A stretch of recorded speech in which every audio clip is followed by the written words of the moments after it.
하나님이 은혜 주시기 바랍니다. 저희 집에 그 세탁소에서 쓰는 옷걸이로 만든 핸드폰 거치대가 있습니다. 이렇게 버리는 세탁소 옷걸이로 핸드폰 거치대를 만들었는데 제가 만든 게 아니라 이제 천국에 있는 구원석 집사님이 만들어 주신 거거든요.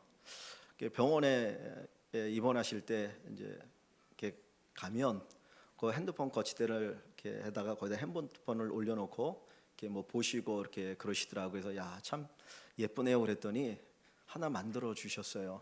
그래서 지금도 가지고 있는데 어떻게 보면 구집사님의 마지막 이제 저한테 준 선물인데 이렇게 버리게 되잖아요. 세탁물을 찾아오고 쓸데없어서 이렇게 재활용 이렇게 버린 날 보면 엄청나게 많이 버려지더라고요. 근데 그것을 가져다가 정말 생명력을 불어넣어서 두고두고 가까이 쓸 수 있는 것을 이렇게 만들었습니다. 어떻게 보면 새로운 존재가 되어진 것이죠. 버려질 수밖에 없는 것이 사람 곁에서 가치 있는 새로운 것들로 만들어지게 되어진 겁니다. 뉴스 같은 데 보면 종종 생활 뭐 이런 거 하면서 뭐 페트병 같은 걸로 뭘 만들고 합니다. 이게 생명력이 없는 것에 생명력을 불어넣어서 정말 새로운 가치를 우리에게 가져다 줍니다. 정크 아트라고 하는 게 있는데 폐품을 가지고 예술 작품을 만드는 것을 정크 아트라고 그러거든요. 정말 버려질 수밖에 없는 것인데 어떤 예술가에 의해서 그것이 정말 새로운 작품이 되어지고 생명력이 불어넣어지고 많은 사람들이 아름답다라고 평가하게 되어지는 겁니다. 우리라고 하는 존재는 어떻게 보면 폐품과 같은 존재였습니다.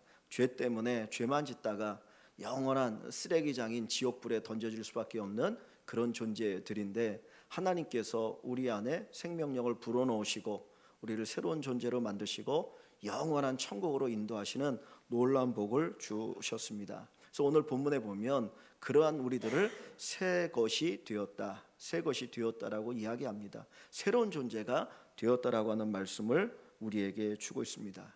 저와 여러분들은 예수를 믿음으로 새로운 존재가 되었습니다. 그냥 내가 보기에는 예수를 믿기 전이나 믿은 후나 나의 외모나 또는 나의 모든 것이 동일한 것 같지만 그러나 분명한 것은 질적으로 다른 새로운 존재가 되었다고 하는 것을 믿을 수 있기를 원합니다. 새로운 존재가 되었다고 하는 것은 첫 번째로 새로운 어떤 신분의 변화가 있게 된다는 거죠. 우리가 예수를 믿기 이전은 우리는 죄의 종이었습니다. 죄의 노예였습니다. 죄라고 하는 어떤 세력이 우리를 끌어가다 죄 가운데 살게 만들고 욕심의 노예로 살게 하였습니다. 그런데 예수를 믿고 나서 우리는 하나님의 자녀가 되었고 하나님의 은혜 가운데 살게 되는 것입니다. 요한복음 1장 12절에 보면 영접하는 자 곧 그 이름을 믿는 자들에게는 하나님의 자녀가 되는 권세를 주셨다 그랬어요. 하나님의 자녀의 권세, 하나님의 자녀로서 누릴 수 있는 놀라운 것들을 마음껏 누리며 살아가는 은혜를 우리에게 주신 것입니다. 이번 동계올림픽을 보면서 우리나라 선수들인데 외모가 저희와 다른 사람들이 참 많이 있더라고요. 겉으로 보면 분명히 외국 사람입니다. 그런데 어느 순간에 그분들이 한국 국적을 취득하고 대한민국 국민이 되어서 올림픽에 나갔더라고요. 국가를 위해서 열심으로 또 시합에 나가서 또 뛰어주고 그리고 대한민국이라고 하는 나라의 혜택을 누리며 살아가고 있죠.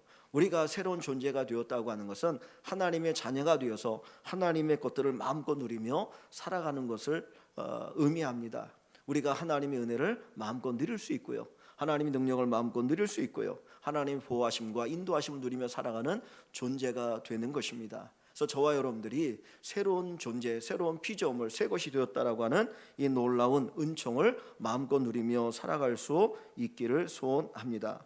근데 오늘 본문을 보시면 새 것이 되었다, 보라 새 것이 되었다라고 이야기하면서 그 앞부분에 또 다른 표현을 쓰고 있는데 새로운 피조물이라고 하는 표현을 쓰고 있습니다. 새로운 피조물.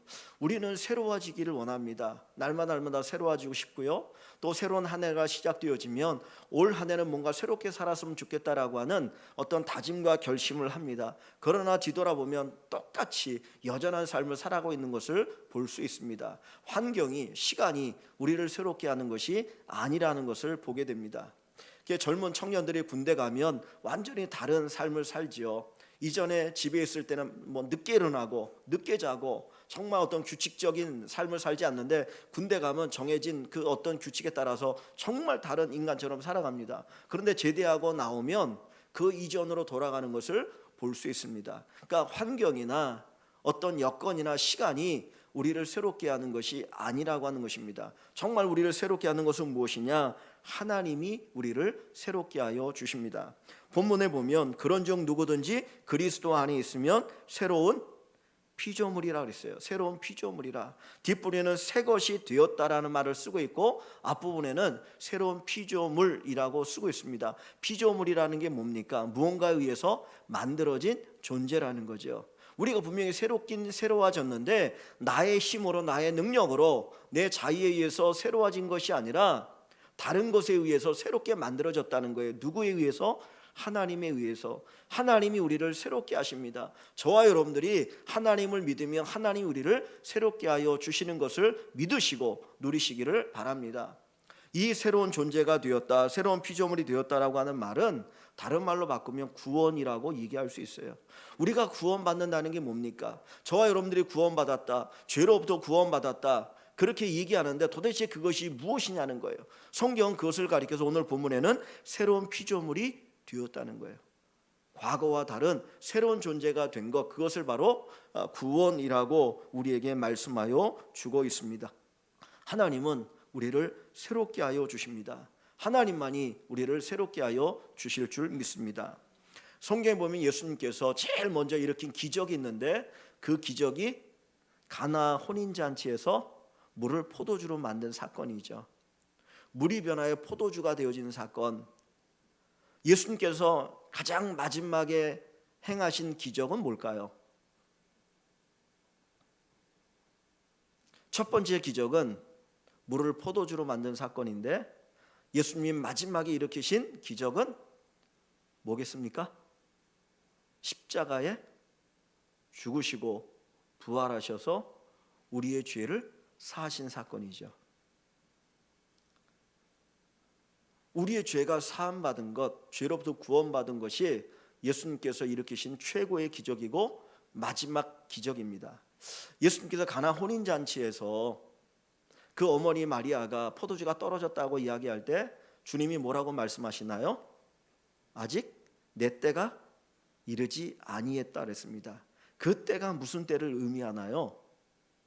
그 때가 바로 예수님이 십자가에 죽으실 때를 의미하는 거거든요. 그러니까 포도주, 물이 변화해 포도주가 되어진 것은 예수님의 십자가의 죽음과 사실은 같은 의미가 있는 것입니다.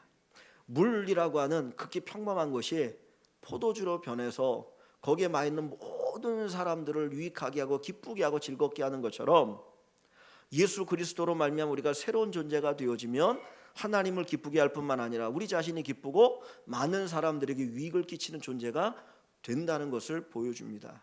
새로운 존재가 되어지면 우리 안에 말할 수 없는 기쁨이 있습니다. 즐거움이 있습니다. 평강이 있습니다. 그리고 하나님을 기쁘게 하고 많은 사람들에게 유익을 끼치는 새로운 존재가 되어집니다. 그런 은혜가 우리 모든 성도들에게 있어지기를 주의 이름으로 간절히 축원합니다. 그래서 구원은 새롭게 되는 것입니다. 새 것이 되는 것입니다. 우리의 모든 것이 새로워지는 역사가 나타나게 됩니다. 근데 우리는 종종 그런 얘기를 하죠. 저 사람 예수 믿어도 안 돼. 싹수가 노래. 그냥 지나가는 이야기로 그런 얘기를 하는 경우가 있습니다. 예수님도 감당이 안 돼. 예수님도 감당이 안 돼. 그런 말도 안 되는 이야기를 하는 경우가 있는데 어떤 분들을 바라보면서 저 사람 예수 믿는다고 변할까? 라는 생각을 가질 때가 있어요. 그러나 분명한 것은 성경은 말씀하시기를 하나님은 누구든지 새롭게 하여 주십니다.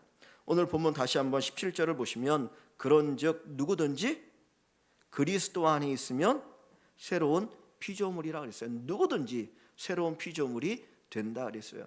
그 사람이 어떠한 존재든지 과거가 어떠하든지 간에 새로운 피조물이 될 수 있다는 거예요. 하나님은 누구든지 새롭게 하여 주실 수 있습니다. 우리가 예수님을 영접하면 예수 안에 거하면 저와 여러분들이 새롭게 되어지는 것처럼 모든 사람이 새롭게 될 수 있음을 믿으시기 바랍니다. 우리가 읽은 이 17절 앞부분에 보면 16절에 이런 말씀이 있습니다. 그러므로 우리가 이제부터는 어떤 사람도 육신을 따라 알지 아니하노라. 바울 사도는 내가 이제부터는 누구도 육신을 따라 알지 않겠다 그랬습니다. 그 사람의 외모를 보고 판단하는 거예요. 그 사람이 가지고 있는 어떤 조건들을 가지고 사람들을 판단하고 평가합니다. 그런데 이제는 내가 결코 그렇게 하지 않겠다라는 거예요. 왜냐하면 그분이 예수를 믿으면, 예수 안에 거하면 그 사람도 얼마든지 바뀌고 변화될 수 있기 때문입니다. 예수만 믿으면 사람은 바뀌고 변화되어집니다. 새로운 존재가 되어집니다. 저와 여러분들이 예수 안에서 새로운 존재가 되어지고 수많은 사람들이 예수 안에서 새로운 존재가 되어질 수 있기를 소원합니다. 성경에 보면 오네시모라고 하는 사람이 있습니다. 로마 시대에 빌레몬이라고 하는 사람의 종이었습니다. 그런데 이 오네시모가 자기 주인을 배반하고 주인의 것을 훔쳐가지고 도망을 갔어요. 어디로 도망가느냐? 로마로 도망갔습니다. 이 당시에 종은 철저하게 주인의 어떤 소유이기 때문에 도망간 노예는 언제든지 죽일 수 있습니다. 그런데 이 오네시모가 로마에 도망갔다가 또 나쁜 짓을 해가지고 로마 옥에 갇힌 거예요. 그 옥에 갇혀서 거기에 누구를 만나느냐? 바울을 만나게 됩니다. 바울은 하나님의 복음을 전하다가 로마까지 거기 가서 거기 재판을 받기 위해 로마 감옥에 갇혀 있었는데 거기에서 바울을 만나고 바울을 통해서 복음을 듣게 되어집니다. 그리고 나서 이 오네시모가 변화가 되었는데 바울이 이 오네시모의 주인인 빌레몬에게 편지를 써요. 그것이 빌레몬서인데 거기에 보면 이런 말이 나옵니다. 전에는 이 오네시모가 너에게 무익한 자였으나 전에는 이 오네시모가 너에게 무익한 자였으나 이제는 나와 너에게 유익한 자가 되었도다. 전에는 아주 무익한 사람입니다. 다른 사람에게 해를 끼치는 사람이었습니다. 없으면 좋겠다. 아무런 유익이 되지 않는 오네시모였는데 바울을 만나고 복음을 듣고 하나님의 은혜로 말미암아 그가 변화되었더니 바울에게뿐만 아니라 그 주인 빌레몬에게 그리고 수많은 사람들에게 유익된 자가 되었다라고 이야기합니다. 우리는 어떤 외적인 조건에 의해서 다른 사람에게 유익을 끼친다고 생각합니다. 그러나 외적인 조건이 아니어도 정말 수많은 사람들에게 유익을 끼치는 사람이 있습니다. 우리가 잘 알고 있는 그 누구입니까? 팔다리가 없이 그 호주에 있지 않습니까? 갑자기 이름이 생각이 안 나는데 누구죠? 예, 부이치치, 빅 부이치치. 그 사람은 팔다리가 없잖아요. 자기가 할 수 있는 것은 정말 한계가 있어요. 그런데 그 사람의 입을 통해서 그가 복음을 듣고 정말 생명의 어떤 새로운 변화를 경험하고 나서는 수많은 사람들에게 희망을 전하는 희망의 사도가 되지 않았습니까? 그는 자기의 어렸을 때 그 모습에 너무나 절망해서 스스로 목숨을 끊으려고 했던 그런 사람입니다. 내가 살아 무엇하나, 내가 무슨 희망이 있겠는가. 그런데 그가 예수님을 만나고 예수님의 은혜와 사랑 가운데 새로운 존재가 되어서 많은 사람들에게 정말 희망을 주는 하나님의 사도가 되어진 것입니다. 예수 안에 있으면 예수 안에서 우리는 새로운 존재가 되어집니다. 비록 내 외모나 내 조건은 바뀌지 않았을지라도 우리가 새로운 존재가 되어서 수많은 사람들을 유익하게 하는 놀라운 사람들이 되어질 수 있다라고 하는 것입니다. 이번 동계 올림픽을 보면서 그 어저께인가요? 그 차준한이라고 하는 선수가 남자 피겨에 나왔잖아요. 근데 거기 코치가 오시어라고 하는 사람입니다. 오시어 코치. 근데 이분이 그 이전에 누구의 코치였냐면 김연아의 코치였어요. 김연아를 잘 코치해가지고 올림픽에서 금메달을 따게 만들었던 분이고 이번에도 보니까 이 차준환뿐만 아니라 올림픽에서 이번에 1등한 사람 그리고 3등한 사람의 또 코치 역할을 했다고 그러더라고요. 나름대로 실력이 있겠지만은 어떤 코치를 맡느냐에 따라서 새로운 어떤 삶이 펼쳐지는 것을 볼 수 있습니다. 이번에 썰매에서 그 금메달을 딴 친구 있죠. 하여튼 이름이 깜빡깜빡하는데 누굽니까? 윤성빈. 하여튼 이름 잘 외우시네. 제 이름 안 까먹으시죠? 근데 그 윤성빈이라는 친구가 공부도 지질이 못했다고 그러잖아요. 근데 운동신경이 뛰어나서 선생님이 너 체육해라. 그리고는 이 썰매 쪽으로 연결해 주고 나니까 정말 거기서 나름대로 열심히 훈련해가지고 세계적인 최고의 선수가 되어지잖아요. 어떻게 보면 누구를 만나느냐에 따라서 달라지더라고요. 어떻게 보면 정말 공부도 안 하고 지리 못 나고 정말 그렇게 그냥 갈 수 있었던 인생인데 어떤 좋은 선생님 만나고 코치를 만나고 나니까 인생이 달라지는 거예요. 하나님이 우리의 코치가 되어 주십니다. 하나님께서 우리를 인도해 주실 것입니다. 하나님 우리를 새롭게 하실 것입니다. 하나님께서 우리 인생을 바꿔주실 것입니다. 우리가 좋은 사람 만나는 거 귀합니다. 좋은 사람 만나야 됩니다. 그러나 무엇보다도 하나님을 만나면 그 하나님이 우리를 새롭게 해주시고 우리를 인도하여 주실 줄 믿습니다. 나는 부족합니다. 나는 연약합니다. 그러나 나와 함께 하신 하나님이 강하시고 위대하시고 정말 능력이 많으시기 때문에 우리의 삶을 인도하시고 풍성케 하시는 놀라운 은혜가 있을 줄 믿습니다. 아무리 약한 사람도 하나님을 만나면 변하게 되어집니다. 저와 여러분들이 하나님을 만나고 또 우리 주변에 있는 많은 사람들이 하나님을 만날 수 있기를 소원합니다. 우리가 새로운 피조물이 되어질 때 나타나는 모습이 무엇입니까? 17절 말씀에 보면 그런 중 누구든지 그리스도 안에 있으면 새로운 피조물이라. 이전 것은 지나갔으니 보라 새 것이 되었도다.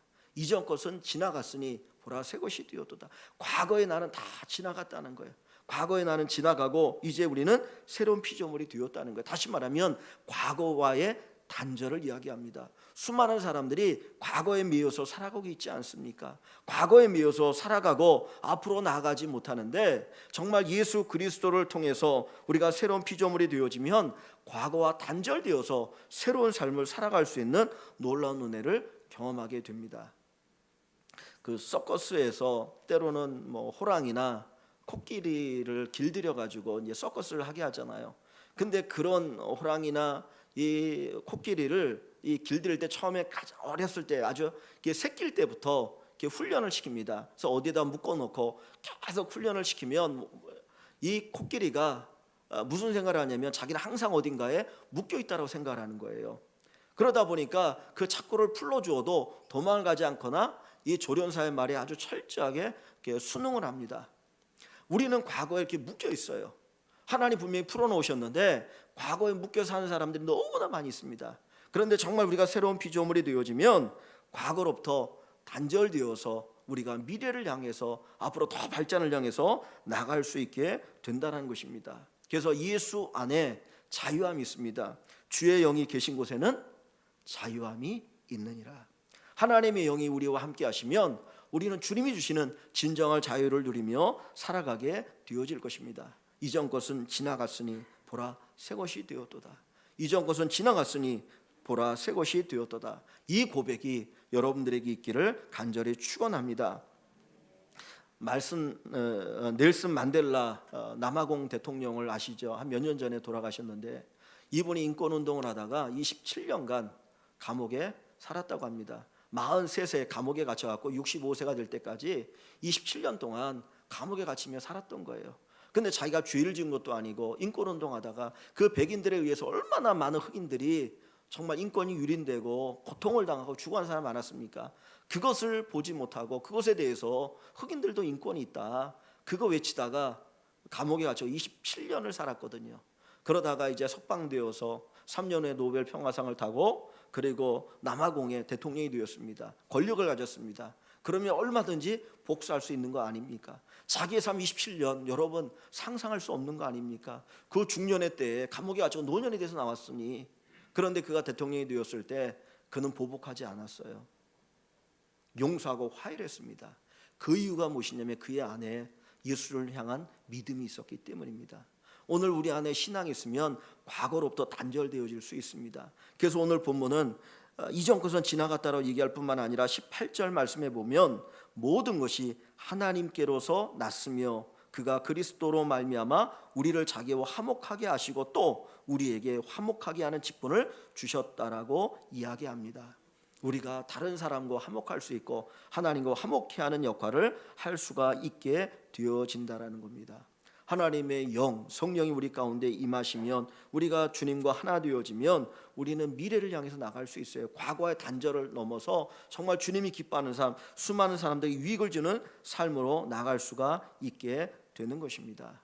하나님 안에서 저와 여러분들이 새로운 존재 되어짐을 누리시며 살아갈 수 있기를 간절히 축원합니다. 그래서 오늘 본문에 다시 보시면 우리가 새로운 존재로 살아갈 수 있는 삶의 모습을 이야기하는데 17절 다시 보시면 그런 중 누구든지 그리스도 안에 있으면 새로운 피조물이라. 이전 것은 지나갔으니 보라 새 것이 되었도다 그랬습니다. 우리가 새로운 존재로 살아가는 조건 하나를 이야기하고 있는데 그것이 무엇입니까? 누구든지 그리스도 안에 있으면 그랬어요. 누구든지 그리스도 안에 있으면. 근데 그 앞에 보면 그런즉이라는 말이 나오죠. 그런즉. 이 그런즉은 무엇에 대한 결과를 얘기하거든요. 무엇에 대한 결과를 얘기하는데 이 그런즉이 어떤 것에 대한 결과냐면 14절입니다. 14절을 보시면 그리스도의 사랑이 우리를 강권하신도다. 우리가 생각하건대 한 사람이 모든 사람을 대신하여 죽었은즉 모든 사람이 죽은 것이라. 그가 모든 사람을 대신하여 죽으심은 살아있는 자들로 하여금 다시는 그들 자신을 위해 살지 않고 오직 그들을 대신하여 죽었다가 다시 살아나신 이를 위하여 살게 하려 하심이라 하는 말씀을 받고 있는 거예요. 즉 이 이야기는 뭐냐면 그런즉이라는 말은 예수가 십자가에 죽었은즉이라는 말입니다. 예수님이 십자가에 죽었은즉 예수님이 십자가에 죽으셔서 우리를 새로운 존재가 되게 하셨다는 거예요. 우린 그냥 새로운 존재가 되는 게 아니고 예수님이 십자가에 죽으셔서 우리를 새롭게 하여 주신 거예요. 그러므로 그 예수 그리스도 안에 있으면 예수 그리스도 안에 있으면 우리가 새로운 피조물이 된다라고 이야기합니다. 어떤 분들은 교회를 오래 다닌 분이 있습니다. 그런데도 이전이나 이후나 변화가 없는 사람들이 있어요. 왜냐하면 교회 안에는 있지만 예배당 안에 있지만 어디 안에 없는 거예요? 그리스도 안에 없는 거예요. 내가 예배당 안에 있고 이 예배 자리에 있는 것 중요합니다. 그런데 정말 더 중요한 거 우리가 살펴봐야 될 것은 우리가 예배당 안에 있고 예배 자리 안에 있을 뿐만 아니라 그리스도 안에 있는가, 그리스도 안에 있는가를 살펴봐야 됩니다. 정말 내가 그리스도 안에 있는가, 내 주소가 그리스도 안에 있는가 하는 것입니다. 그리스도 안에 있지 않으면서 목사 노릇할 수 있습니다. 그리스도 안에 있으면서 장로가 될 수도 있고 권사가 될 수도 있고 집사가 될 수도 있어요. 그러나 그리스도 안에 있으면 새로운 피조물은 되지 않습니다. 그리스도 안에 있지 않으면 새로운 존재가 될 수가 없고요. 새로운 삶이 일어날 수가 없습니다. 그리스도 안에 있는가? 저도 이 말씀 보면서 내가 정말 그리스도 안에 있는가? 그리고 여러분들이 이 말씀을 들으면서 내가 정말 그리스도 안에 있는가 한번 살펴볼 수 있으면 좋겠습니다. 그리스도 안에 있다라고 하는 말이 무엇입니까? 두 가지를 얘기할 수 있어요. 하나는 예수를 영접하는 것, 예수를 믿는 것입니다. 영접하는 자 곧 그 이름을 믿는 자들에게는 그랬어요.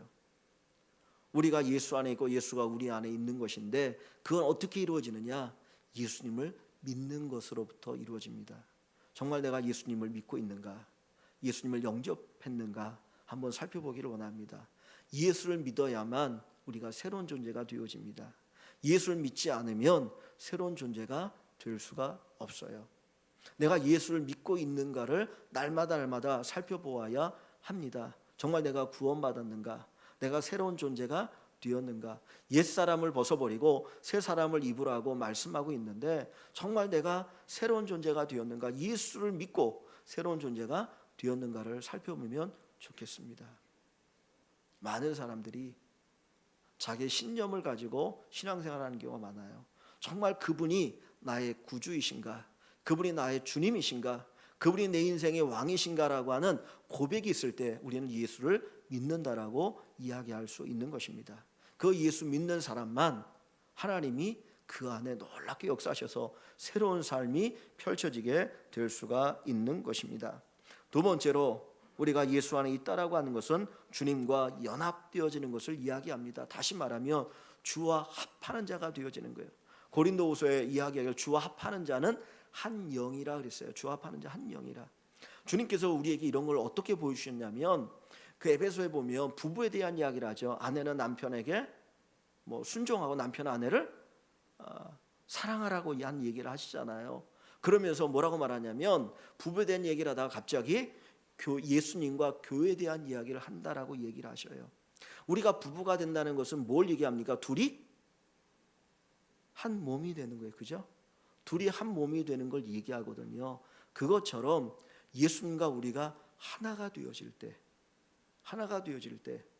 그리스도 안에 있다라고 얘기하게 되어지고 그리고 새로운 존재가 되어집니다. 쉽게 얘기하면 성령의 충만함이에요. 성령의 충만함. 갈라디아 2장 20절에 보면 내가 그리스도와 함께 십자가 못 박혀 죽었나니 이제는 내가 산 것이 아니라 내 안에 그리스도께서 살아계신다 그랬어요. 이제 내가 사는 것은 나를 위하여 십자가에 죽으신 예수 그리스도를 믿는 믿음 안에서 사는 것이다. 주님이 내 안에 계신다라고 하는 것, 우리가 주 안에 있는다라고 하는 것은 주님과 함께 내가 죽고 주님과 함께 새로운 존재가 되어진 것이에요. 그것은 뭘 의미하느냐?